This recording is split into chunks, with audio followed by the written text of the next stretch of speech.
Olá, inscritos, como é que vocês estão? Estamos aqui começando mais um podcast aqui no nosso canal, dando seguimento aqui à nossa série de podcast nesse livro aqui, que nós estamos indicando para vocês aí, Evangelhos que Paulo jamais pregaria. Hoje falando sobre o Evangelho do empirismo, né?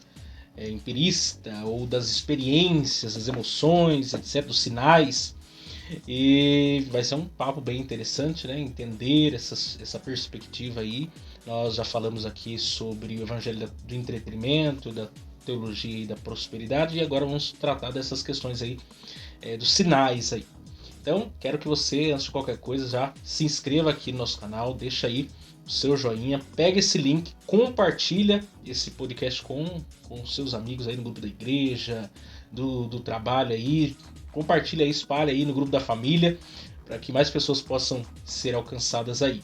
E também você pode se inscrever também lá no nosso canal, o canal Palavra Viva. Nós temos lá um conteúdo todo abençoador, né, o nosso programa, de segunda a sexta-feira. Vocês podem acompanhar lá, sempre uma palavra da parte de Deus. Vocês podem se inscrever, os links estão todos aqui na descrição. E também você pode baixar o aplicativo da nossa rádio, a Rádio Web Palavra Viva, e ouvir toda a nossa programação aí 24 horas por dia. E o nosso programa ao meio-dia e às 21 horas. Então, vamos rodar a vinheta aí e nós voltamos já já.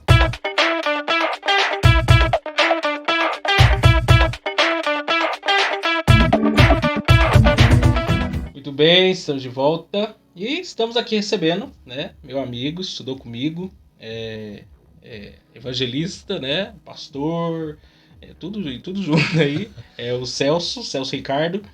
Ele estudou, quando esse que ano que você entrou lá? 2016. 2016, você saiu um ano depois? Depois de 7 meses eu migrei para Fabad. Que ele fugiu lá da FAP, foi lá pro mais próximo. Foi lá, né, pra Fabad. Mas estudou com a gente lá 7 meses, e congrega no mesmo ministério que nós, né? Congrega lá na sede. E eu chamei para ele, né, conversar sobre esse tema aí, que ele é o doutor em divindade, né? É o cara bom de Bíblia. E pra gente conversar sobre isso. Mas eu quero primeiro que ele se apresente para vocês aí, para vocês conhecerem um pouquinho dele. Depois nós vamos entrar nesse tema aí. Bom, boa noite a todos. Para mim é um prazer estar aqui com meu amigo Miqueias. Sou evangelista Celso Ricardo, como ele já apresentou. E tivemos ali um tempo estudando na FAP durante 7 meses. Depois nós migramos para a Fabad, onde podemos formar ali o nosso curso de bacharel em teologia, podendo adquirir conhecimento. Estamos há um tempo no Evangelho, não nascemos no berço evangélico, né? Você se converteu com quantos anos? Eu me converti com 19 anos, me batizei com 21 anos. Estamos há 20 anos aí nessa caminhada. Estamos aqui para poder contribuir com o jovem Miqueias, aquilo que nós temos de conhecimento ao longo do tempo, né?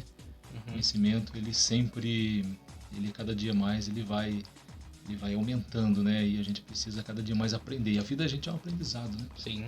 E nunca é tarde para se aprender. Isso aí. Dirigiu também congregações, né? Dirigi a congregação do Cristo Pequena, né? Tinha 27 anos.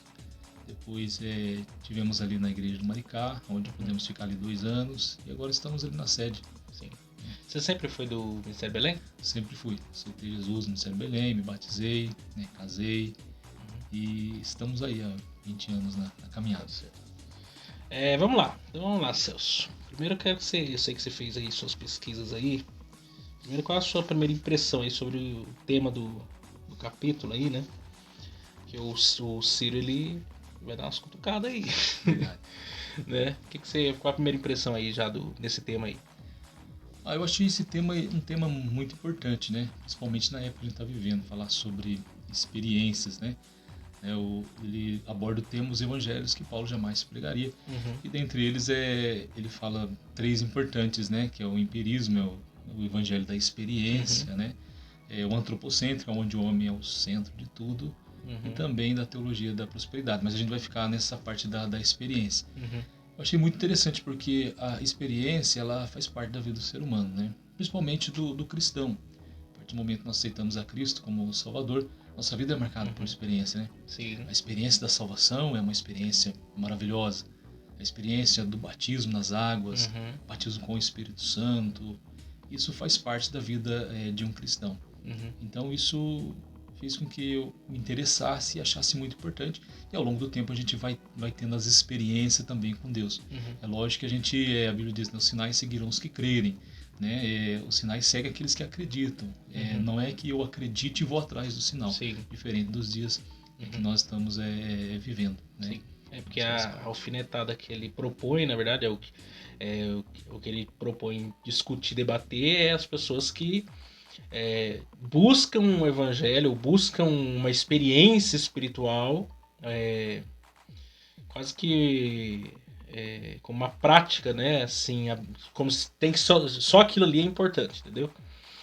Todo culto tem que ter cura, ou todo culto tem que ter milagre, ou tem que ter uma manifestação do Espírito Santo assim extraordinária, daí Deus está no negócio. E aí ele vai mostrar, né, que essa ênfase excessiva nisso pode também ser um problema. A pessoa está indo com as motivações erradas. E colocando, às vezes, a própria palavra de Deus, que já está revelada a nós, em segundo plano, como se não fosse importante ou uma experiência suficiente para nós, né? E todas as demais coisas, como você falou, a salvação, o nosso relacionamento com Cristo, etc. É onde ele começa ali a alfinetar. Como ele vai propor aqui, ele não é contra as experiências, né? Que a gente sabe que existe uma corrente teológica que são sensacionistas. Sim. Que eles negam totalmente qualquer tipo de experiência mais extraordinária. As experiências ficaram na época dos apóstolos, né? Como se ficasse. Nós já não cremos dessa forma. Como a gente entende corretamente a questão das experiências sem isso se tornar um problema? Então, nós acreditamos na contemporaneidade dos dons. Acho que a maior dificuldade não é a experiência em si, a maior dificuldade é as pessoas viverem em prol dessas experiências. Porque senão a gente pode cair em dois extremos, né? Por exemplo, eu acredito nas experiências com Deus, que Deus, né, manifesta visões, revelação. O problema é quando eu sou movido só por isso. Por um lado, nós temos nós que acreditamos, né? É lógico que a nossa prioridade sempre vai ser a palavra de Deus, né? Mas nós cremos que Deus pode fazer maravilhas. Por outro lado, existem aqueles dentro da igreja que, quando olha para essa realidade, né, e de não acreditarem muitas vezes, o que eles fazem? Eles desacreditam de que os dons estão para essa época. E até mesmo da igreja, às vezes pode acontecer um milagre na igreja e alguém dizer, será que é Deus? Eu acho interessante que Tomé tinha aquela ideia, né, de eu só acredito vendo, né, se eu tocar eu acredito. E a Bíblia fala dos condiscípulos de Tomé. Então até Tomé tinha os seus discípulos. Sim. Ou seja, ele só acredita naquilo que ele vê. Pior do que isso é quando mesmo a pessoa vendo, ele não acredita. Né? Ele põe em xeque, será que é Deus? Não, porque o anticristo vai fazer sinais, tal. Na verdade, o que move o cristão é a palavra de Deus, né? Isso é suficiente. Bem-aventurados os que não viram e creram. Não viram, mas creram. Jesus disse isso. Então nós somos bem-aventurados. Né? Então, e Paulo vai dizer também, né, para a igreja de Corinto, que o crente ele não anda por vista, mas ele anda por fé. Então hoje eu vejo assim que existe uma dificuldade na vida daqueles que não procuram conhecer a palavra de Deus. Por exemplo, não estão numa escola dominical, não estão no culto de ensino, não leem a palavra de Deus, que vão... Não tem uma vida devocional ali. Não tem uma vida devocional. Aí o que eles fazem? Ele vai por aquilo que ele vê, né? Ele vai por experiências, né? E, na verdade, a maior experiência na vida do ser humano, eu acredito que é a salvação. Sim. Isso é o mais importante. Eu, assim, pela bondade de Deus, a gente prega já há uns 15 anos, e as minhas mensagens sempre foi milagres, mas eu falo que o maior milagre é o milagre da salvação. Embasado em texto, em que Jesus cura e tal, sempre enfatizo que o milagre da salvação é o mais importante. Né? Sim. Então isso eu sempre tenho enfatizado. Porque nós não descremos do que Deus pode fazer. Eu ouvi alguém dizer assim, Deus ele pode falar por sonhos, por visões, revelação, profecia, todas essas coisas. Mas ele sempre vai falar por intermédio da sua palavra. Como ele pode curar uma pessoa, como ele pode não curar a pessoa e ele vai continuar sendo Deus. Verdade. Porque o curar ou não curar não diminui Deus. Porque tem pessoas que não serão curadas. O caso de Paulo. Ele orou 3 vezes para ser livre de um problema, de um espinho na carne. Provavelmente alguma doença física. Deus falou, não vou, minha graça te basta. Sim. E isso não muda o fato que Deus continua sendo Deus. E tem pessoas que, por causa de levarem as coisas muito pelo emocionalismo, pela experiência, até querem desafiar Deus. Não, se o senhor não curar, eu vou rasgar a Bíblia. Querendo dar um checkmate para Deus. Como se, né, nós tivéssemos o controle, nós fôssemos um títere, né, e Deus estivesse no nosso controle, né? E não é assim. É o contrário, nós nos submetemos à vontade dele. Ele fazendo ou ele não fazendo aquilo que a gente às vezes anseia, aquilo que a gente deseja. Só que aí existe esse outro grupo que simplesmente, por exemplo, o próprio falar em línguas. Eles não conseguem acreditar no falar em línguas.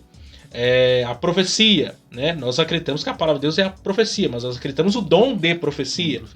Deus pode usar pessoas ainda hoje e elas serão avaliadas conforme a própria palavra de Deus, a profecia infalível.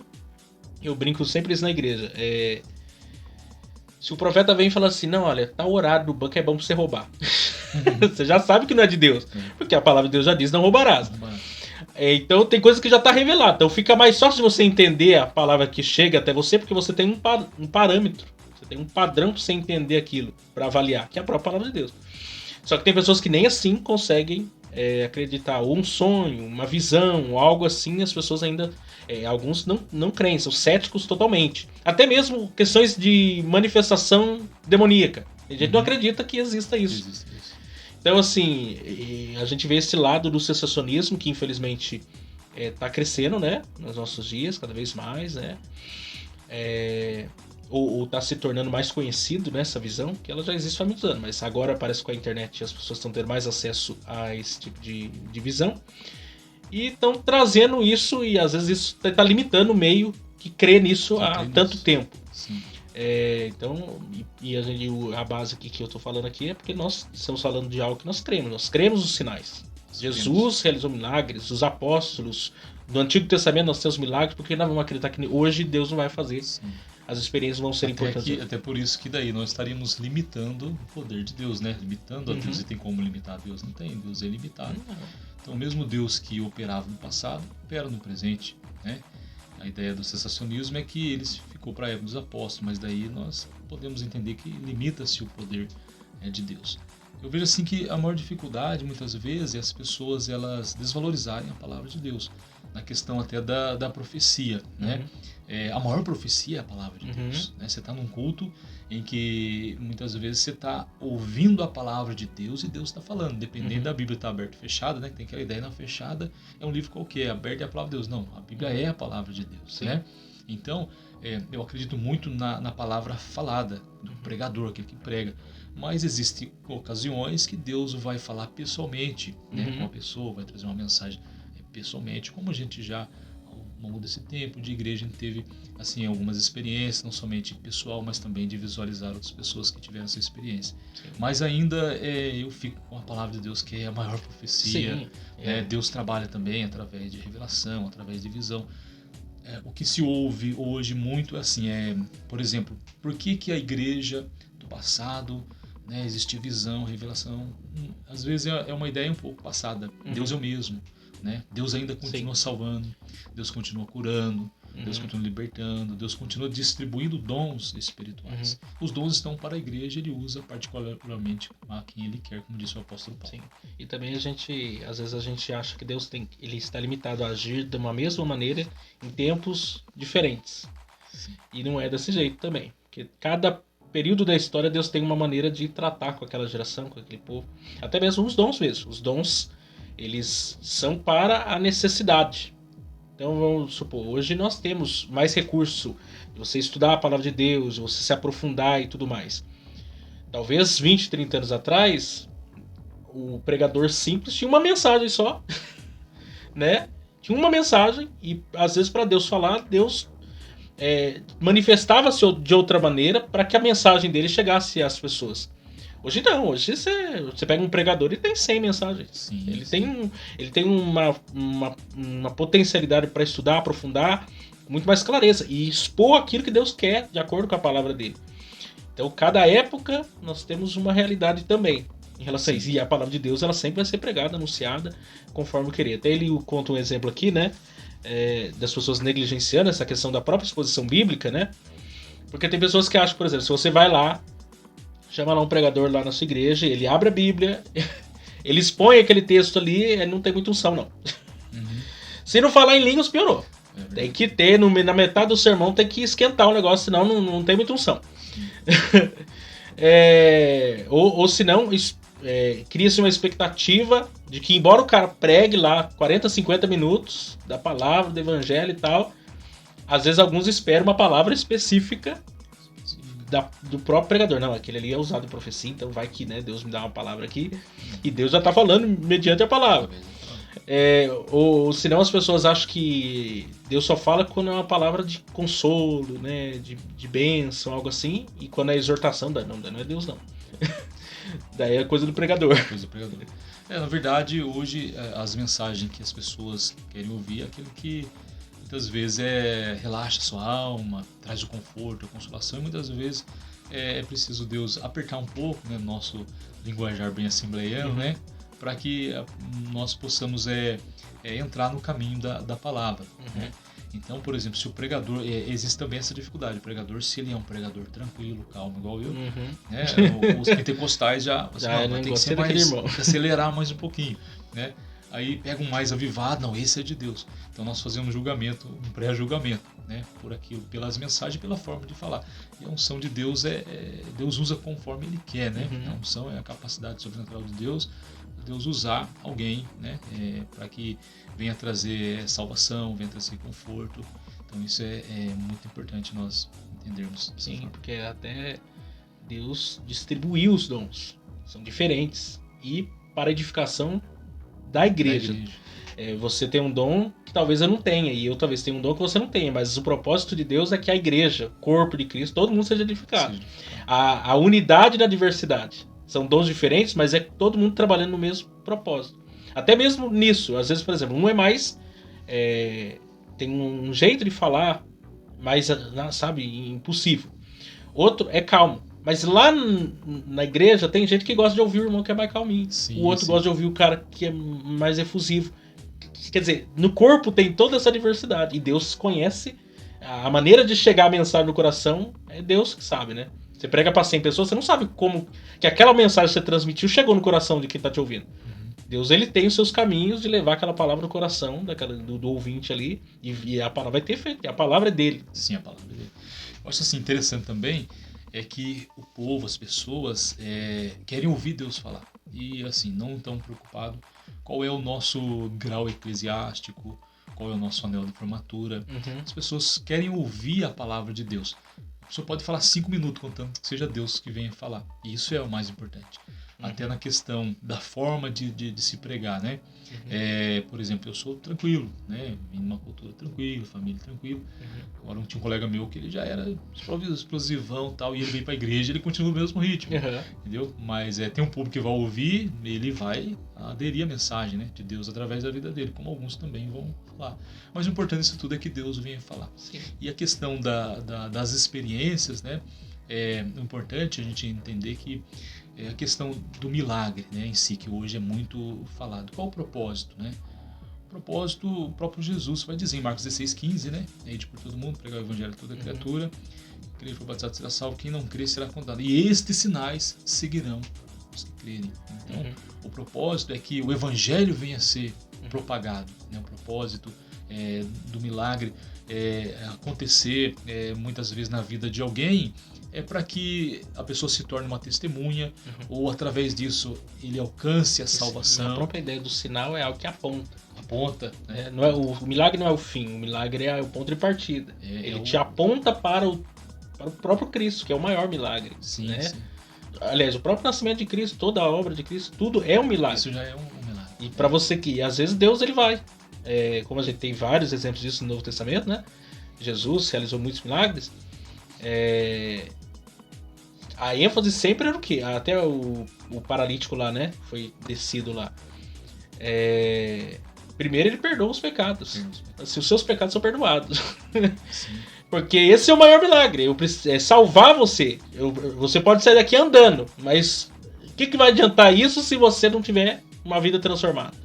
Salvação, né? A verdadeira salvação. E muitas pessoas, até mesmo os não crentes, né? Porque eles creem na oração dos crentes. né? Então é comum uma pessoa não crente ela pedir oração pro crente. Certo. E o crente tem que orar para que Deus realmente faça aquele milagre, porque aquilo ali pode talvez ser a virada de chave na vida daquela pessoa para que ela entenda Sobre e a creia salvação. e entenda aquilo seja uma porta que Deus abre para que ela se renda mesmo a Cristo.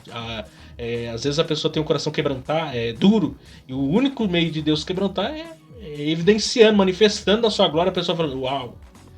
Deus tem suas formas de trabalhar, né? Uhum. Gosto muito do Evangelho de João, né? Ele sempre usa a ideia do semeion, né? A palavra grega significa para que creiais. Uhum. Então, todos os milagres que ele enfatiza, o próprio João enfatiza no Evangelho, ele tem um propósito, o propósito da salvação, né? Então, por exemplo, quando você lê o Evangelho de João, você observa os milagres, mas tem tudo um propósito, para que as pessoas viessem a acreditar em Jesus. Né? E com certeza, nos dias de hoje, também não é diferente.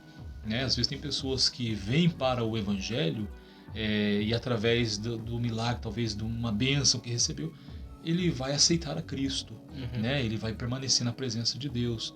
Né? Então isso é importante. A questão das experiências, como a gente está falando aqui nessa noite, por exemplo, eu tenho uma mensagem que eu prego já desde quando eu me entendia por pregador, por mensageiro, sobre experiência sobrenatural, baseado em Mateus capítulo 14, a partir do 22, que Jesus anda sobre as águas. Sim. Então eu falo sobre essa ideia, né? Jesus anda sobre as águas. Que experiência sobrenatural que os discípulos tiveram de ver Jesus andando sobre as águas, afinal de contas, numa época que, como se anda sobre as águas? Tem como, né? Só Jesus mesmo. Sim. E eles não somente puderam vivenciar, né? Visualizar aquela experiência, como um deles pôde experimentar. O apóstolo Pedro. Sim. Né? E ele anda sobre as águas, ele fala, Senhor, se és tu, manda ele ter contigo.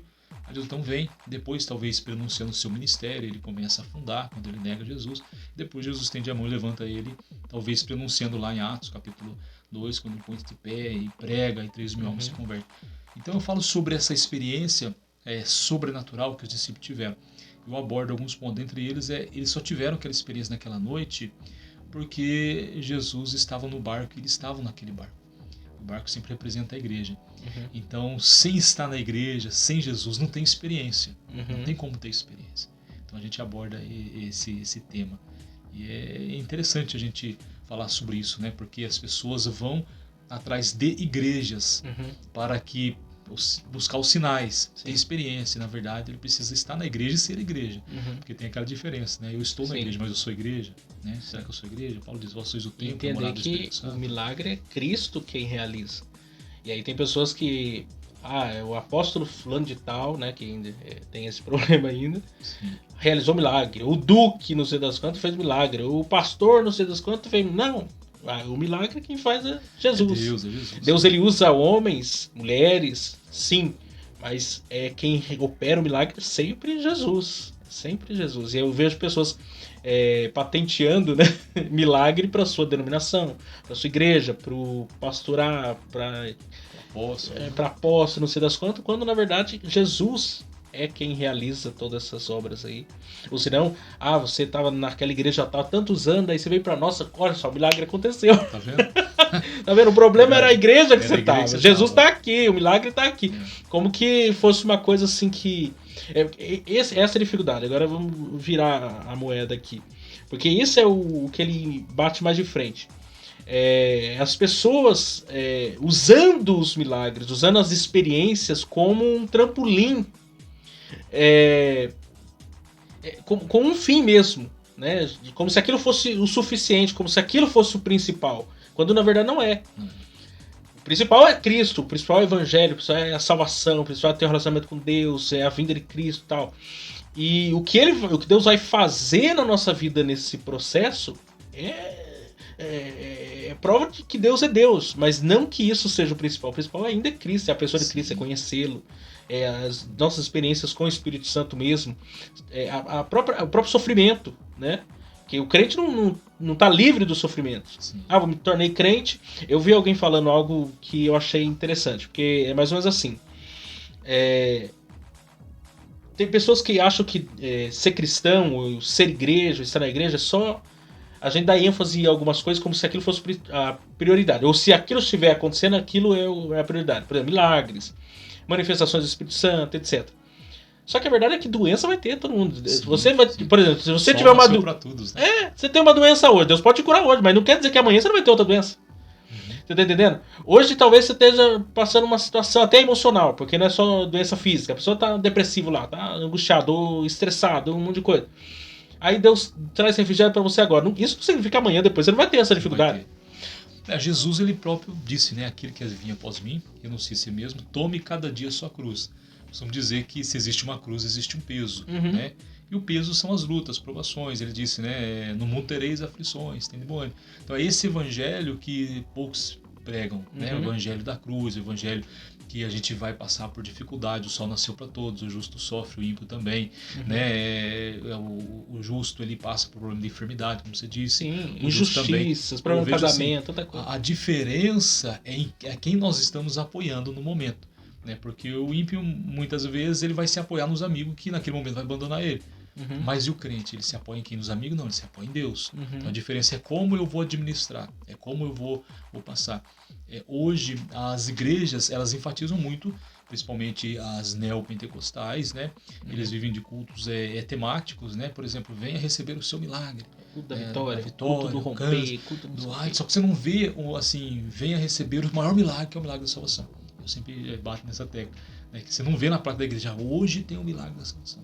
Vamos fazer uma campanha de santificação, ninguém aparece. Ninguém aparece. Campanha de oração, Pedro, Tiago e João. Não, então, é porque dá-se a ênfase só naquilo que é o marketing bom, na verdade. Isso é o marketing bom. Quem não tem problema? Todo mundo tem problema. Se você fizer um culto de ensino, um culto da vitória, qual culto vai estar mais cheio? Vitória. Porque as pessoas querem vitória, elas têm problemas, têm lutas. Só que é aquilo que a gente tá falando, essas coisas a gente sempre vai. Você vai vencer uma batalha hoje, amanhã já tem outra, e assim a gente vai indo até que eles voltar. Então, isso não é o essencial. O essencial é você ter um relacionamento com Cristo. Vai vir a luta, você tem Cristo. Vai vir a dificuldade, você tem Cristo. Problema, todas as áreas, problema com o filho, com o marido, é uma doença, é desemprego, é tanta coisa. Você tem Cristo, você vai passar por todas essas demandas, tem Cristo. Cristo vai te ajudar em tudo isso aí. Mas a ênfase sempre é Cristo. Cristo é um gênio da lâmpada mágica, né? Cristo é nosso Senhor, nosso Salvador, tudo. Se, com ou sem dificuldade. É o apóstolo Paulo, sei viver em todas as circunstâncias. Ter riqueza, ter pobreza, tudo. O meu negócio é Cristo. Eu tô pronto a morrer por Cristo. A mensagem dele até é a mensagem cristocêntrica, né? Apontando Cristo para o centro de tudo. Eu acho legal, interessante que Ciro Sanches-Bord ele aborda sobre o evangelho do antropocentrismo, onde o homem é o centro, muitas vezes, de tudo. Principalmente se pega numa época em que se priorizam apóstolos, prioriza o missionário e tal, o homem parece estar no centro. Aí, Paulo não, quando ele escreve as suas cartas, né, ele fala, bendito Deus Pai, nosso Senhor Salvador Jesus Cristo. Ou seja, tudo ele aponta para Cristo, e Cristo deve ser, né, o centro do homem, né, o centro do evangelho, o nosso objetivo. Eu acho interessante que o nosso pastor presidente, né, ele fala assim, né, a fala dele fala assim, observa o pregador, se ele fala o nome de Jesus na mensagem, né? Quantas vezes ele fala o nome de Jesus? Porque se não fala o nome de Jesus, que evangelho é esse? Então é importante até nas mensagens. Pregar a Bíblia não é necessariamente pregar o evangelho. O evangelho é uma mensagem que está dentro da Bíblia. Sim. Você pode falar de dinheiro, você pode falar de cura, você pode falar coisa. Você não falou de Jesus, você pregou o evangelho. O evangelho é uma pessoa, o evangelho é Jesus. Sim. E as pessoas. E esse é o problema. As igrejas estão falando sobre tudo, muito, estamos dando ênfase até muitas coisas. E aquilo que é prioridade. Porque veja bem, às vezes aquilo que a gente... Vou dar um exemplo bem, bem simples. Aquilo que para nós aqui seria muita coisa, para aquele que tem entendimento do Evangelho de Cristo, por exemplo, o ouro. O ouro, para quem está na Terra, é a coisa mais valiosa do mundo. Mas para a perspectiva cristã, e o apóstolo João coloca assim, né? No céu, o que é o ouro? É o asfalto. O asfalto o asfalto do céu, é o ouro, gente. Quer dizer, aquilo que a gente às vezes dá tanto valor aqui, na perspectiva de quem entendeu o que é o evangelho, isso aqui não é nada. O que aqui é tão importante que compare-se ao que Cristo fez por nós? Eu vi uma experiência verídica, teve um ciclone, né? Lá no Moçambique, já é um país pobre, né? Teve lá o Antônio Carlos Costas, não sei se você conhece ele. Ele é presidente da Um Rio de Paz e é pastor presbiteriano. E teve aqui na sede já algumas vezes. E aí ele teve lá, nessa época, que ele tinha uma viagem marcada para lá. E Moçambique é um país pobre, não recolhe imposto de renda, é um país que tem suas dificuldades. Quer dizer, eles já vivem numa situação difícil. Aí aconteceu uma tragédia lá, natural. Uma moça, nos seus 15, 16 anos, cristã lá, morava nessa área que foi atingida. Quer dizer, ela já estava numa situação difícil, ficou pior. E ele entrevistou ela, ele conversou com ela. E ele perguntou para ela, como que você se relaciona com Deus diante de toda essa miséria que você vive, diante de todo esse sofrimento? Como que você vê Deus diante de todo esse sofrimento? Qual a sua relação com Deus diante de tanto mal, tanto sofrimento, tanta angústia? E ela deu a resposta que ele ficou até mudo.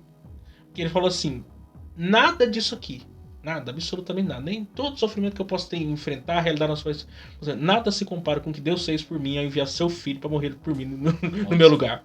Acabou. Porque quando você entendeu o que é mais importante, o resto é secundário. Cristo é o principal. E às vezes por as pessoas não terem esse entendimento do que é o evangelho, do que significou aquela morte na cruz, o que tudo mais, outras coisas tornam-se mais importantes. Por isso que o evangelho, desse evangelho das emoções, torna-se mais importante. O negócio é eu me sentir bem, eu tenho que ter um arrepio, eu tenho que chorar, eu tenho que ver, né? E na verdade não. Eu já vi. Tudo que tinha que eu saber para crer e servir a Deus já aconteceu, porque Cristo morreu. Cristo morreu na cruz.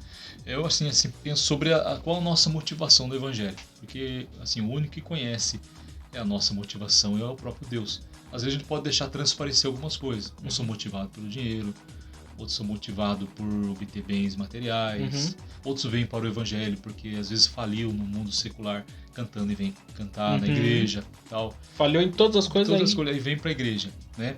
Mas qual é a nossa motivação? Essa é uma pergunta que a gente tem que fazer todos os dias. E o porquê que eu estou na igreja? Eu, assim, às vezes eu fico pensando sobre algumas frases, só não patentio, né? Mas eu sempre digo que se a nossa motivação no evangelho não for vidas salvas em Cristo, estamos perdendo nosso tempo e um dia iremos correndo o risco de dar conta a Deus. Então a nossa motivação no evangelho é a salvação de vidas. Para isso eu tenho que ter primeiro a experiência da salvação na minha vida, para que eu possa apresentar a outras pessoas. Então, e Deus é conhecedor da nossa motivação. Por que eu sirvo a Ele? Será que eu sou egoísta, penso só em mim? Não, se eu estou salvo, não importa se alguém da minha família não está, se o meu vizinho não está, né? Então, a nossa motivação tem que ser vidas salvas em Cristo Jesus. A gente sempre usa a expressão, né? Vidas, tem uma vida para Jesus, ou tem uma alma. Né? Eu achava interessante que o professor Ricardo, né, lá na FAP, ele dizia, né? Ele falou assim, é uma questão de a gente pensar, né? Porque dá a ideia de que a igreja está cuidando só da alma. Mas o ser humano é corpo, alma e espírito. Sim. Então a gente, às vezes, o evangelho todo pro homem completo. Completo, a completude, né? Então, e eu peguei muito essa ideia, então, às vezes no apelo, eu sempre falo, tem uma vida para Jesus. Porque a igreja, ela tem que entender que o ser humano precisa do lado espiritual, mas também tem um lado físico. Ele tem as suas necessidades. Sim. Então essa deve ser a motivação de cada um de nós, né? Tivemos a experiência da salvação em nossa vida, não esquecemos, mas existem pessoas que ainda precisam conhecer a Cristo, né? Através da palavra, através do testemunho. Uma vez também eu vi nas redes sociais, né, um pastor dizendo assim, prega o evangelho, se possível use as palavras.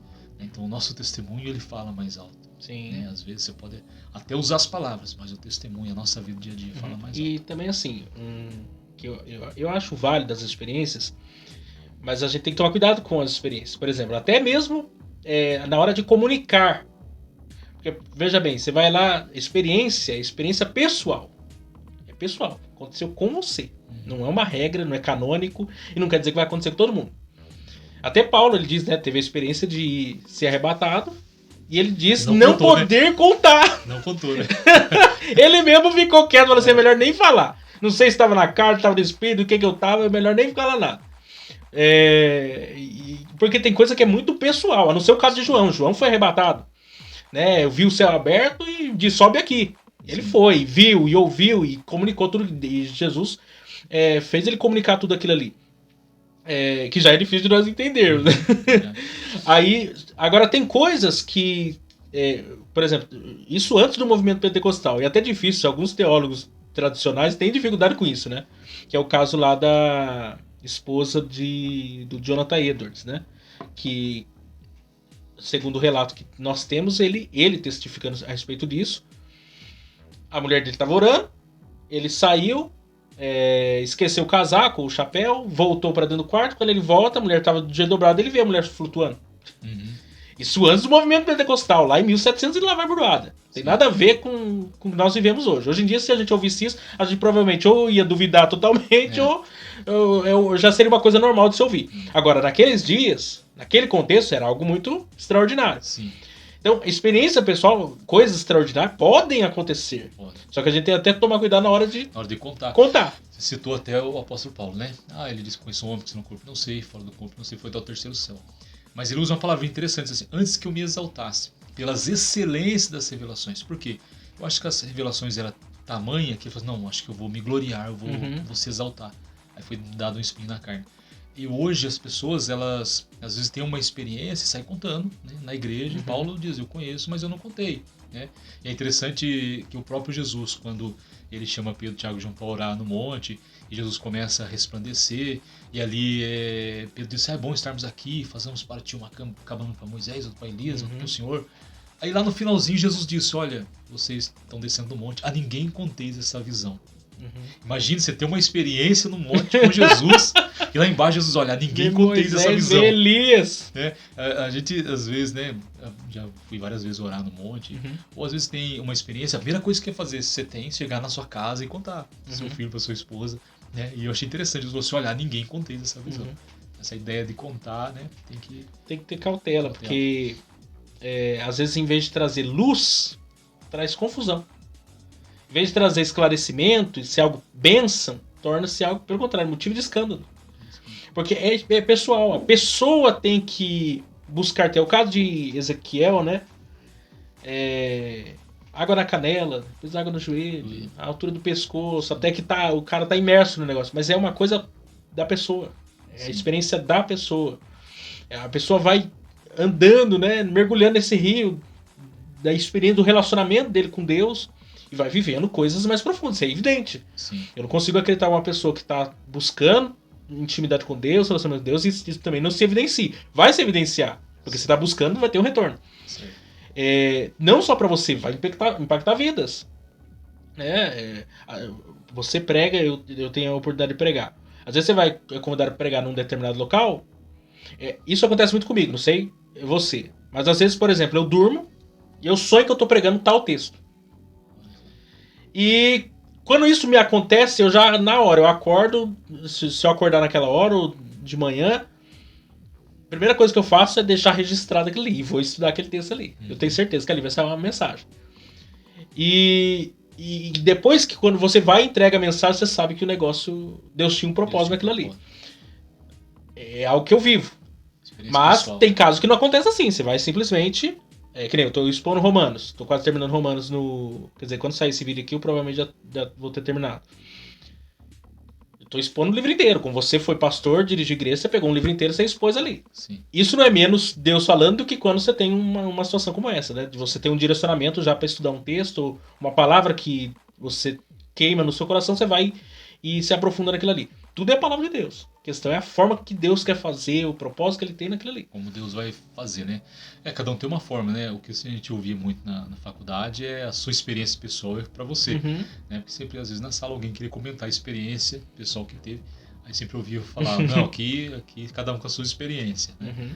Então isso é importante. É a forma que Deus tem de trabalhar, né? Você deita e Deus te dá a mensagem ali, talvez do sonho, pode acontecer.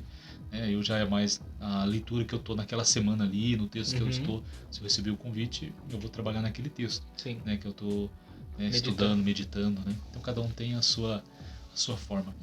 Mas é muito interessante, né? Porque a geração de hoje ela tem que tomar muito cuidado, né? Principalmente as pessoas que estão vindo para a igreja hoje, né? Tomar cuidado com essas questões de não, você precisa ter experiência, você precisa... A gente precisa ter experiência de salvação, precisa ter experiência primeiro com Cristo, a oração, a intimidade, a comunhão. Tudo isso traz no dia a dia. Mas é muito difícil a gente olhar para as igrejas hoje, algumas igrejas, principalmente neopentecostais, que enfatizam muito sobre isso. Né? Se eu sou motivado pelo milagre, poxa vida, e a salvação na minha vida? Sim. E se aquela igreja que fazem os supostos milagres não acontecer mais? E até, será que eu vou desviar, vou afastar? Até essa falta de discipulado, outro dia crente, uma pessoa crente falou algo pra mim, porque a pessoa é crente, mas a mãe não é. E a mãe tem uma confusão de religiões na cabeça. Já foi crente, já foi católico, já é budista, macumba, tudo junto. Então a pessoa busca Deus ou busca uma espiritualidade onde tiver, mas não tem raiz em lugar nenhum. E aí a mãe dessa moça teve numa cartomante, né? E falou um monte de coisa lá da família. E tinha comunicado com a irmã dela, nem tinha comunicado com ela. Comunicou algumas coisas e ela ficou encucada com aquilo ali. Aí me comentou sobre isso. Eu falei assim, olha, eu vou te dar uma palavra bem clara da Bíblia. O que o apóstolo Paulo fez com a mulher lá que ficava adivinhando o futuro? Ele expulsou o demônio, repreendeu ela.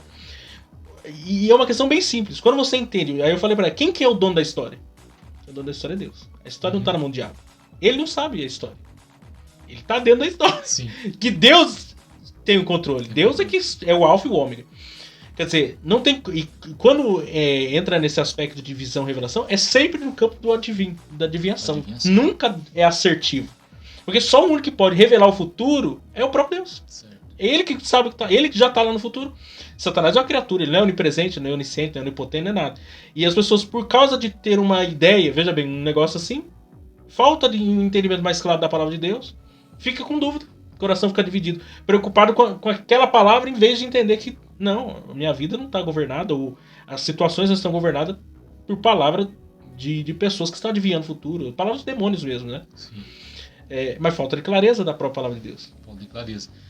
A questão até da adivinhação. Hoje a gente, né, os pregadores, né, as pessoas que pregam, né, tem que tomar muito cuidado. Quem vem pregar, de onde vem, eu acho muito interessante. Né, ter uma carta de recomendação, como o nosso ministério exige. Porque antigamente vinha muitos, né? Vem de São Paulo, vem do Rio. Né, um caso que aconteceu, um pregador que veio do Rio pregar uma das nossas igrejas, bem no começo, né? E ele estava ali, o pastor colocou ele para pregar num sábado, né? Porque ele falou, eu sou pastor do Rio e tal. E ele pregou no sábado, e ali, revelação, e profecia, tal. E o pastor, volta amanhã. Então, pregar amanhã no domingo. E o domingo lotou, porque todo mundo ficou sabendo a notícia do sábado. Sim. E no domingo ele pregou lá e tal. Quando foi no final, ele abriu a camisa dele. E tinha uma imagem do satanismo, né? Do diabo. E ele falou, tá vendo? Vocês são enganados, porque o meu espírito é adivinhação. E os crentes dando glória a Deus, aleluia. Então o que precisa é o espírito do discernimento, o dom do discernimento, a gente pedir para Deus, né? Para saber o que é de Deus e o que não é. Né? Porque da mesma forma que muitos da igreja vão atrás de sinais, nos terreiros de macumba o pessoal vai também. Até mesmo as línguas. No terreiro fala línguas. Então, e a gente tem que ter discernimento, porque às vezes a pessoa fala em línguas, é de Deus essa língua? Então, eu cresci assim no meio da macumbaria. Meu padrasto frequentava minha mãe, então a gente tinha que ir até os 10 anos. E a gente via muitas coisas ali, muitos sinais. E ia muita gente porque queria ver o sinal, queria ver o que queria adivinhar, o que ele ia falar. Porque o inimigo, ele escuta o que você fala. Sim, mas ele não conhece o pensamento. Ele está ao redor observando. Sim. Então o nosso pensamento, quem conhece é Deus, né? Sim. Mas ele ouve. Então o que precisa muito é a gente estar orando para receber esse dom de discernimento, saber o que é de Deus e o que não é de Deus. Sim. E como disse, né, o apóstolo Paulo, qualquer vento de doutrina, as pessoas hoje...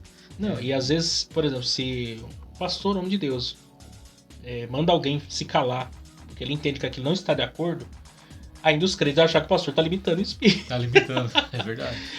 Eu vou contar isso aqui, vai ficar registrado aí, não vou citar o nome de ninguém, mas alguns anos atrás aconteceu um fato, com base nisso aí que você está falando, que eu fiquei horrorizado no dia, que eu queria nem pregar mais na igreja, queria só pegar minhas coisas e tchau. O pastor dessa determinada igreja, não vou falar onde também para não ficar mais fácil, né? Fui pregar lá, eu e um amigo meu, o meu amigo ainda novo convertido na época. E lá, uma igreja pequena. E o pastor, louvor, adoração e tal. Na metade do culto ele contou lá um fato. Um testemunho. É um testemunho aqui lá, não é testemunho. Um testemunho lá pra igreja. De algo que tinha acontecido há algum tempo atrás ali na igreja mesmo. O povo da igreja mesmo. Porque há algum tempo atrás ele tinha convidado. Tava num culto normal e tava um amigo dele lá. E esse amigo tinha levado uma tal de uma missionária lá. E falou, não, deixa a missionária prega bem, não sei o que, blá blá blá. Deixou a mulher pregar. Mas não conhecia a mulher, não sabia nem quem era ela. E aí já viu, né? Começou a entregar a profecia pra igreja inteira, a mulher. Só que ele ficou meio assim, né? A gota d'água foi... ela chamou um casal na frente e falou pro casal, vocês estão na igreja errada. Aí ele ficou furioso porque ele tomou o microfone da mão dela, falando um monte de coisa com aquele casal, que ali não era o lugar deles, que era uma igreja pequena demais, um monte de coisa. E ele ficou furioso com aquela situação, tirou o microfone dela, metade da igreja foi embora dali. Que é o povo que estava ali já, pelo jeito, em busca dessas coisas mesmo. E a igreja deu um racha, né? Metade da igreja, não, a mulher é de Deus, ela falou, era de Deus que ela falou, e tal, maravilha. Ele ficou chateado com aquilo ali um tempão. Passou uns 3 meses, ele tinha chamado um amigo dele pra pregar. E o amigo falou assim, não, você vem me buscar e depois você me traz de volta, porque eu não vou ter condições de... Não tem como ir. Eu falei, não, tudo bem. Aí foi, buscou o amigo dele, levou, ele pregou, levou pra casa de novo e o amigo dele percebeu que ele tava meio chateado. Aí entrou, vamos tomar um café, aquela coisa. E aí ele contou esse fato, o que tinha acontecido, o que tava chateando ele. Aí ele falou assim, tá, fulano de tal, mas que missionária é essa? Ele falou assim, fulano de tal. Falou o nome da mulher. Eu falei assim, não, você tá brincando que você deixou essa mulher pregar na sua igreja. Essa mulher é conhecida aqui. Nossa. Essa mulher mora em tal lugar, assim, assim, assado, e ela é casada com uma mulher. Que isso? Olha. Você vê a situação. O pastor contando isso num culto público ali, nem lembro se era domingo, se era dia de semana, com visitante da igreja contando isso. Pra mim aquilo é um testemunho. Você não conta uma barbaridade dessa. Já foi um negócio totalmente errado. E aí quando veio à tona ele expõe isso, ele quis expor pra ele mostrar que ele tava certo, mas pelo contrário, piorou a situação dele.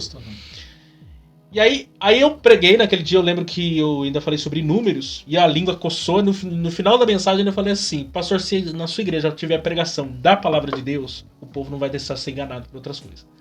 Nunca mais voltei lá pra pregar. Não voltou, já mais. Mas não tem condições, tem coisa que é absurdo. O Hernandes Dias Lopes conta uma experiência assim dele também. Uma missionária importante lá do Espírito Santo, ia nas igrejas, destruía as igrejas. Chegou na igreja dele, mandou um bilhetinho e falou assim, não, Deus tá me mandando que eu pregue aqui hoje. Você me dê a palavra pra pregar. Ele recebeu o bilhetinho, colocou no bolso, pregou. No final do culto ela falou assim, o senhor limitou. E o Espírito Santo falava assim, não limitei não. O Espírito Santo Deus falou. Eu preguei a palavra. Tá vendo? Depois veio à tona que essa mulher destruía as igrejas no Espírito Santo. Então, esse falta de discernimento. Como que você... E tem coisa que é simples, né? Você não conhece, você não sabe a procedência, você não vai dar o seu Tem carta de recomendação, né? Então é assim, muito importante. As igrejas hoje, principalmente nós da Igreja Assembleia, né? Alguém que vem pregar, principalmente de fora, e dentro do nosso meio também, né? A gente leva a carta de recomendação, tal. Às vezes a pessoa de uma igreja lá em São Paulo vem pregar e às vezes está lá, está desviado na igreja, ou está disciplinado, mas vem aqui ninguém conhece e põe para pregar. Aí acontece essa dificuldade, né? Ou às vezes você não conhece nem o pastor da pessoa, você não tem referências. Não participa da ceia, fica 4 meses, 5 meses sem vir na igreja. Porque até o itinerante, tem pessoas que têm um ministério itinerante. Mas até aquele cantor Gabriel Guedes, eu vi um podcast dele falando e achei interessante isso. Porque ele ministra adoração no Brasil inteiro hoje. Mas ele aprendeu com os pais dele, que são os pastores dele, desde muito cedo. Falou assim, você vai servir o Brasil, Deus vai te usar. Mas você tem igreja. Você tem que ter raiz. Então, pelo menos um dia da semana você tem que estar aqui. Ceia, é aqui, não é em outro lugar do Brasil, é aqui, você tem uma casa. Às vezes as pessoas desprezam a igreja local. Eu sou itinerante, então eu não tenho raiz. Não, você tem uma igreja local, você tem um pastor, você tem que sentar para ouvir, não é só falar. E essa é a dificuldade, né? Que muitos não querem, às vezes, é sentar para ouvir. Tem uma máxima que sempre o pessoal usa, né? Assim, se alguém não se assenta para ouvir, não fica de pé para pregar também. Sim. Isso a gente usava também, né, na igreja que a gente dirigiu. Assim, a gente prioriza a palavra de Deus, né, os ensinos, então, os irmãos, obreiros, modos de pregar, vem prestigiar a gente aqui, trazer um ensino, a gente ensinar aqui. Então hoje, os itinerantes, principalmente, eles não querem ouvir, eles não se assentam, mas quer ficar de pé para pregar. Sim. Eu sempre digo que eu sou fruto da escola bíblica dominical. Sim. Porque eu fui estudar em 2016, tinha o desejo no coração de fazer uma faculdade, mas naquela época, 2001, 2002, não era possível. Mas tudo que eu assim conheci ao longo do tempo, né, foi através da escola bíblica dominical, culto de ensino, lendo a palavra de Deus. Não, e quando por exemplo, eu falo por mim, e meu pastor ele acompanha aqui o conteúdo que eu produzo. É ele que me recomenda para pregar em outros lugares, a maioria das vezes.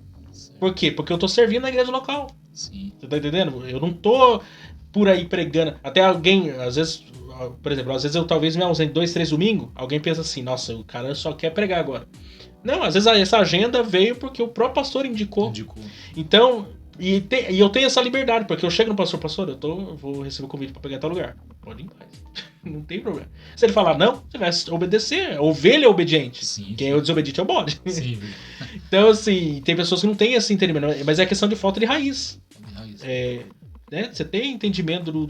E ter humildade para saber ouvir, né? Assim, por exemplo, questão de pessoas, poxa vida, eu vou lá no culto de ensino e meu pastor vai dar. O meu nível de conhecimento é maior do que o dele. Uhum. Eu acho assim, né? Eu quando fui consagrado a evangelista, eu ouvi um pastor de 85 anos de idade pregar lá no Belenzinho, São Paulo. E eu achei interessante nas suas primeiras palavras que ele disse assim, olha, hoje eu vou falar sobre a diaconia de Jesus. Ou seja, como Jesus servia. E eu aprendi, amanheceu o dia, eu acordei aprendendo como Jesus servia. Aquilo ali me marcou porque eu falei, como que um pastor de 85 anos de idade diz que acordou aprendendo? Quem somos nós para não aprender? Então a vida, gente, ela é um aprendizado e nunca é tarde para se aprender.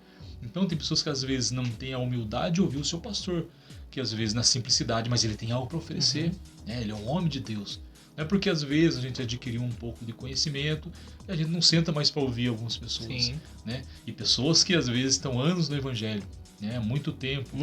Teve experiências. Verdadeiramente teve experiência com Deus. Né? Que acertou, errou, corrigiu e tantas coisas mais. Então eu não vim da família evangélica. Minha família não era evangélica, tanto que eu vim para a igreja com 18 anos, 18 para 19.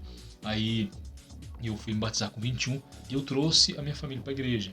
Né? Quando primeiro foi minha mãe, a família um pouco desestruturada, minha mãe estava em depressão, e quando fui dirigir a primeira igreja no Cruz Pequena, eu vi minha mãe em depressão, porque os irmãos nas drogas e tal, eu falei, mãe, eu vou levar a senhora para a igreja, só que aí, quero. Então terça, quinta, domingo eu levava minha mãe. Então ali Deus foi trabalhando na vida dela, fui curado de depressão, tive a oportunidade, e para mim também um privilégio poder batizar minha mãe. Mas eu não nasci no berço evangélico. Então, por exemplo, eu gosto muito de conversar com pessoas também que têm mais idade e tem um tempo já de fé, porque tem experiência para contar. Sim. Eu acho interessante a escola, fazendo propaganda, a escola bíblica dominical ali na sede. Né? Ali tá o pastor Caetano, os irmãos da velha guarda, quando eles dão aula ali, se aprende muito. Eles falam como que era a igreja, como começou. Então a importância de se ouvir, né? Pessoas que têm assim, experiência de vida. Eu vi o Russell Sete, né? Ele morreu já com 90 e poucos anos. E uma das últimas mensagens que ele pregou foi para jovens, na igreja da cidade lá, São José dos Campos. Auditório lotado, todo mundo queria ouvir o homem. 90 e poucos anos de idade. 90? Aí por que alguém quer ouvir alguém de 90 anos de idade? Porque a tendência é as pessoas não quererem ouvir. Mas por quê? Porque ele é um cara que sempre estava aberto a aprender. Ele estava aprendendo constantemente. Ele se dedicou a aprender algo novo. O Alan, né? Que foi nosso professor. Já leu, sei lá, mais de 5 mil livros, talvez. E ele eu achava interessante, ele falava assim, não, deixa eu sentar aqui pra ver se eu aprendo alguma coisa. Porque sempre a disponibilidade pro conhecimento, aprender com os erros dos outros, é sabedoria. Sim. Né? O sábio é aquele que aprende com os erros dos outros. E não, na verdade, também não pode ser regra, né? Porque vamos dizer assim, caindo que se levanta. Pessoas que às vezes assim, se eu errar, se acontecer alguma coisa, eu vou aprender. A gente aprende, né? Mas não pode ser regra para a vida da gente. Então é importante a gente ter essa ideia também. Sim, porque o Salomão era sábio. E era um homem errante. Experimentou de muitas coisas, buscou todas as experiências, na fama, no poder, no dinheiro, no sexo, numa vida sem compromisso, um monte de coisa. Errou. E era sábio. Era um homem mais sábio do seu tempo. Talvez o mais sábio que existiu. É interessante que é bem na época que vai surgir os primeiros filósofos também, né? Que ele é de 900 e pouco. Tá acontecendo uma revolução na Grécia nessa época, né? Depois vai surgir mais pra frente a filosofia como nós a conhecemos hoje. E há uma sabedoria que Deus liberou, né? Pra nossa vida, coisas simples. Você lê Provérbios, você fala assim, meu Deus, como que isso aqui é milenar? Sabedoria, né? Tem umas pílulas assim que muda. É um versículozinho assim que muda tudo. Mas alguém viveu aquilo ali pra chegar àquela conclusão. É um livro da sabedoria mesmo, né? Que tem a ver com as experiências, né? Tem a ver com a realidade. Tanto na vida comum, né? Como na vida espiritual. Até mesmo, você pega um pastor que está 50 anos como pastor, você pega um pastor que está 1 ano. O cara que está 1 ano tá apanhando. Por exemplo, você dirige 2 congregações. A primeira vez eu tenho certeza que você apanhou mais do que a segunda. Por quê? Experiência. Sim. Quando você a lixa do ministério, né, do dia a dia, de você conhecer pessoas, você entender como que a coisa está acontecendo, é diferente. Por isso que o pastor mais de mais tempo no ministério, ou qualquer outra pessoa, cristão mesmo, crente, mas aí tem mais coisa para te ensinar. Bagagem, ensina, né, no dia a dia. Como eu disse para você, né, eu não nasci no berço evangélico. Eu sempre gosto de conversar com pessoas e tal. Eu acho assim, um privilégio muito grande, pessoa que nasceu no berço evangélico. O pai é um pastor, um obreiro, a mãe já foi líder de disciplinação. Por quê? Porque tem experiência para contar pro filho. Infelizmente, às vezes o filho não valoriza isso. Tem muitos que não valorizam. Sim. Eu sempre penso isso. Assim, imagina se eu nascesse no berço evangélico. Imagina se meu pai fosse um pastor. Imagina se minha mãe já tivesse passado por disciplinação. Eu ia aprender muito o que é fé, o que é espiritualidade.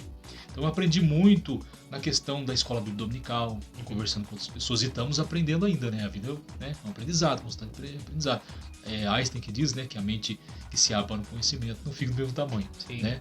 Então a vida da gente é um aprendizado, mas muitos infelizmente não valorizam, né? O pai talvez não teve a oportunidade de cursar uma faculdade teológica, mas a experiência dele com Deus, a vida dele com Deus conta muito. Sim. E muitos não valorizam isso. Às vezes a gente, os cabelos brancos, né? Cabelos brancos. Na que igreja de cabelo branco também. Cabelo branco você já tem. Eu comecei a ter cabelo branco. Não, mas eu achei interessante aqui, caminhando pro final já. Quando eu vi alguém, o Douglas Gonçalves, não sei se você conhece, o filho de José Gonçalves. José Gonçalves eu conheço. Então, ele tem o filho dele do canal de Jesus Cop. E ele tem o filho dele, Davi, e o filho dele pediu pra ele, faz um Todd pra mim, pai. Tava na cozinha, tava todo mundo ali na cozinha. E aí ele falou assim, não. Assim, você sabe onde tá o leite, você sabe onde tá o Todd, você sabe como fazer. O pai ensina a você cultivar suas experiências. Aí ele parou ali e ensinou um princípio pra ele. Se eu fizer sempre pra você, você nunca vai estar aberto pra aprender alguma coisa. Pra você viver as suas próprias experiências. Não só... Ele pegou uma coisa prática ali, né? Mas isso se aplica ao todo da vida cristã. O próprio pai, o Luciano Subirá também ele conta, né? O exemplo lá do filho dele, o Israel Subirá, foi estudar nos Estados Unidos, né? E havia ele ia ganhar... Ele era bolsista e ia ganhar... uma ajuda lá, de alguma coisa que ele ia trabalhar lá, ia completar o orçamento dele. Só que ia faltar alguma coisa. Aí o pai dele ele perguntou se o pai dele poderia ajudar ele. Não, eu posso ajudar. Só que é o seguinte, eu só vou depositar pra você no dia tal e só vou mandar pra você essa quantia que é o suficiente. Eu não vou te mandar nada mais pra você viver em luxo. Você vai viver com aquilo aí. Você vai administrar esse dinheiro aí. Porque se você não souber administrar esse dinheiro aí, não adianta pedir pra mim. O dinheiro só vai chegar na sua conta no dia tal. Primeiro mês, ok. Segundo mês, ok. Lá no terceiro mês, antes de chegar a data que eles tinham combinado, aí ele falou assim, então, pai, já tinha acabado o dinheiro. Não soube administrar alguma coisa lá e faltava tipo 3 dias pra virar o dia lá pra depositar. E ele tava sem dinheiro. E aí, não, é que tive que fazer isso, tive que usar um dinheiro errado, não sei o que, não sobrou dinheiro. Falei assim, não posso fazer nada. Você, mas como assim, pai? Você não tá entendendo o meu problema, eu não tenho o que comer. Falei assim, jejua. Você já fez outro jejum, você não vai morrer porque você vai jejuar. Se vira, meu filho, nós temos um acordo e eu vou fazer isso aí. Imagina, um pai, ele teve que ser muito duro, porque geralmente o pai amolece o coração na hora. Sim. Mas ele tava ensinando uma lição.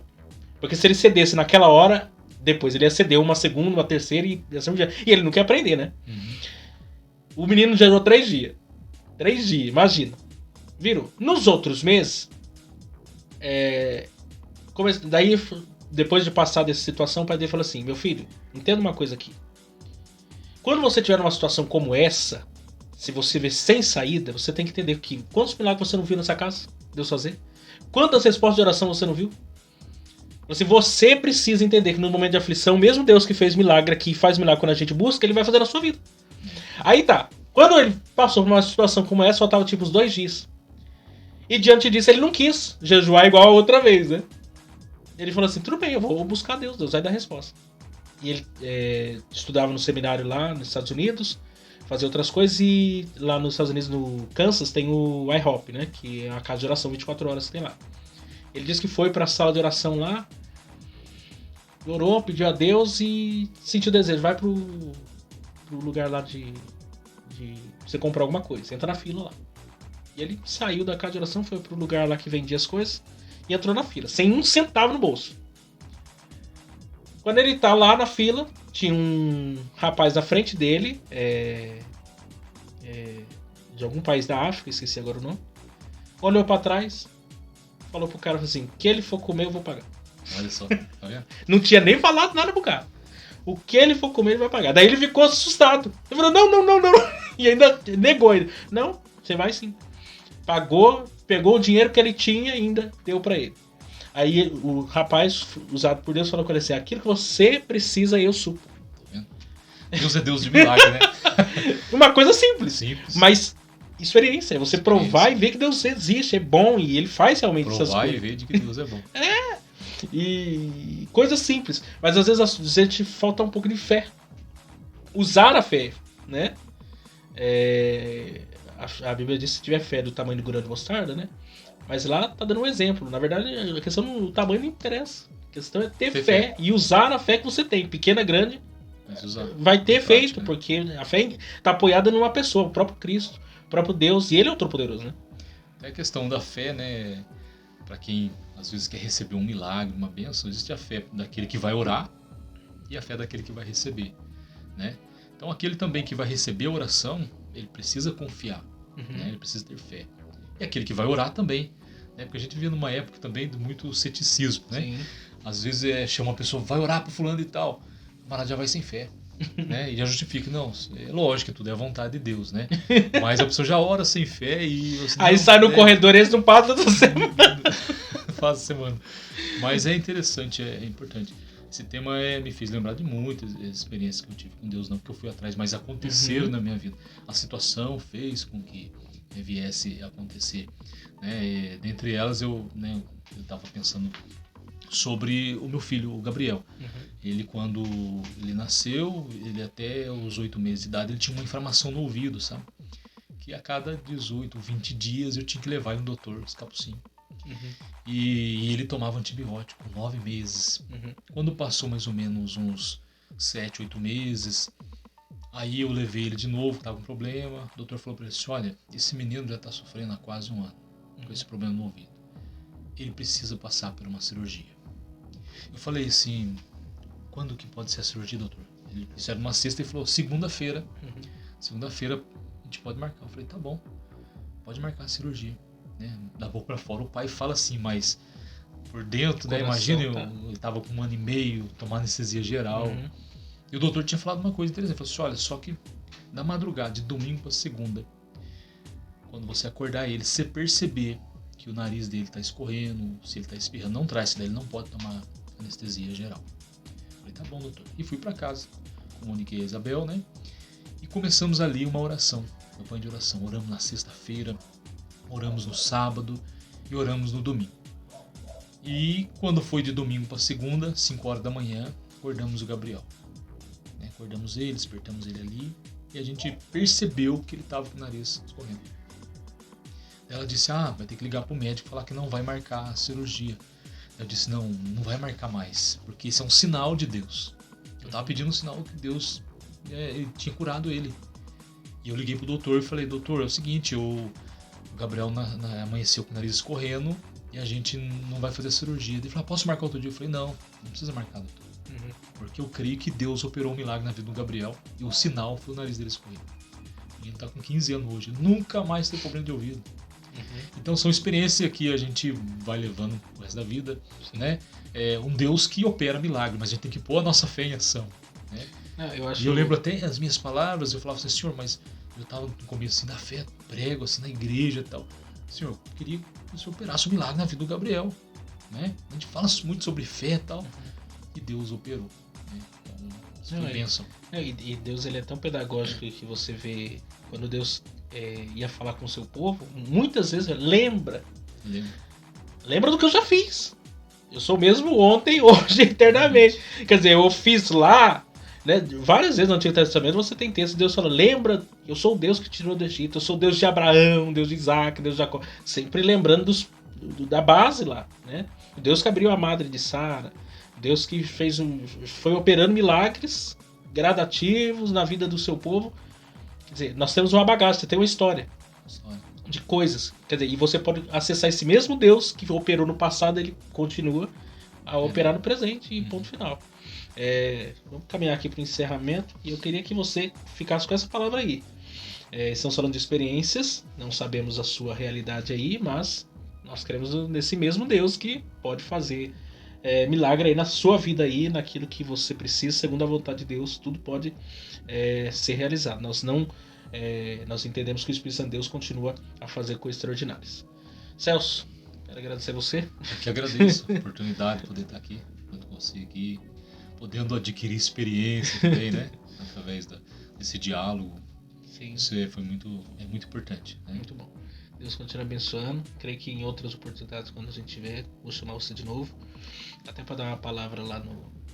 Palavra da vida. Palavra viva, né? Viva. Trazer uma palavra para nós. Deus abençoe vocês aí. Se inscrevam aqui no nosso canal. Compartilhem esse conteúdo com mais pessoas aí. Semana que vem nós estaremos de volta aí com mais um podcast aqui no nosso canal. Deus abençoe vocês e até semana que vem.